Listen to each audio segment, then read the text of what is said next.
Ito na nga, pang. So, ito yung project natin, project endorsement. So, gagawin natin to first time. Ngayon, ito yung day 1. Mag-exercise na tayo. Subukan natin. Magpapapayat tayo hanggang sa may kumuha na endorser sa atin. So, ito, sama ko si Mamay. Tamang walking, jogging muna kami. Tapos, may sinalihan din kaming fun run sa EK Fun Run, 30th anniversary. So, yun, meron tayong sa sa October 12. So, meron tayong at least 1 week para makapag-practice. 3K lang naman yun, syempre beginner. Hindi naman natin kaya malayuan agad. Pero susubukan natin. Shout out. Okay, let's go. Pagod na agad ako. Hirap talaga pag walang exercise tapos bigla kang tatakbo. Walking muna. Yun. Yung sasalihan namin fun run. 3K. Paano ko tatawagin fun run yun kung hindi ako makakatakbo? Di ba? Yun na, ikot na muna. Yeah. Practice tayo, magpa-practice. Kaya natin to, training 1 week. Okay. Para makaya natin yun. First ever fun run. Okay, let's go. So yun na, naka first kilometer tayo. 16 minutes, walking lang. Pinupulikat na rin yung mga binti ko kasi hindi naman ako sanay talaga maglalakad. Pero yun, rest day ko nga lang ngayon kaya talagang pinilit din kasi nga 7 days bago yung fun run. 3K, so kaya naman din. Siguro 1 oras, di ba? Walking, fast walk, kayang-kaya naman talaga.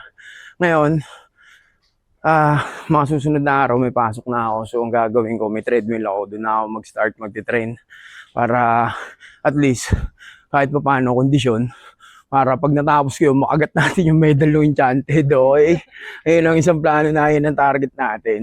Makagat tayo ng first medal natin from Enchanted. So let's go.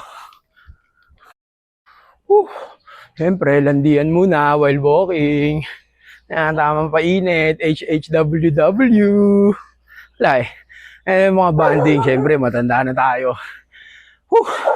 Pupulikat na pero tapusin ko to at least 3 kilometers para yan, subok lang, tignan natin hanggang saan. Bahala na bukas kung maparalisa. Pero unti-unti, siyempre ganoon naman lahat sa simula, para ka lang din nag-aaral.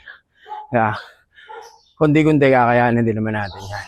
Yung bigat ko, sobrang bigat. 110 kilos sa ata ako. So unti-unti, tuloy-tuloy lang natin to, tuloy day 1 hanggang sa magkaroon tayo ng endorser. Okay, let's go. Okay, second kilometer natin. 30 minutes, pwede na rin. Fast walk lang tayo talaga. Sa ngayon, konting jag-jag kanina doon. Tapos hinto ng jogging, lakad ulit. Ganun lang. 3 kilometers, kaya pala. 1 hour 30 minutes naman pala yung oras dito. Baka makagat ko agad yung medal lang hihigay niya pag siya lagay. First day pala ito pag na isang linggo pa ako, di ba? Okay, let's go. So ito, POV lang kay Mama Pagod na. Una na ako sa kabilang street Iwanan na kita dyan. Mag-tricycle ka na lang pa uwi kung di mo na kaya maglakad. Ako mamaya pa ako. Oras ngayon. Ano oras ba? 6, 7. Siguro mag-walking ako dito mga hanggang alas 3 ng hapon. Para talagang practice na ako. Mag-tricycle ka na. Para ba kita tricycle? Yan. Trip muna. Shoutout muna sa laundry shop. Diyan kami nagpapa-laundry. Yan. Kaya ate. So yun na nga. Naka 3K na tayo. Less than 1 hour. Pwede na rin.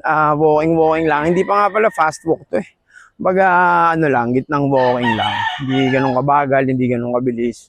Pero yun, at least kahit pa paano, malaking improvement na nakapag-walking din tayo. Kasi nga, sa tagal ng panahon opisina, uwi ka, papahinga. Mahirap maging matanda. Sana kung pwede bata ka na lang palagi. Hirap Kailangan magtrabaho, kailangan mag-exercise, wala kang oras. Kulang yung 24 hours. Syempre, 24 hours, yung rin naman dumami kasi baka dumami rin ng trabaho. Diba? Kaya, yun, 3K. Kita tayo bukas para sa day 2. Let's go!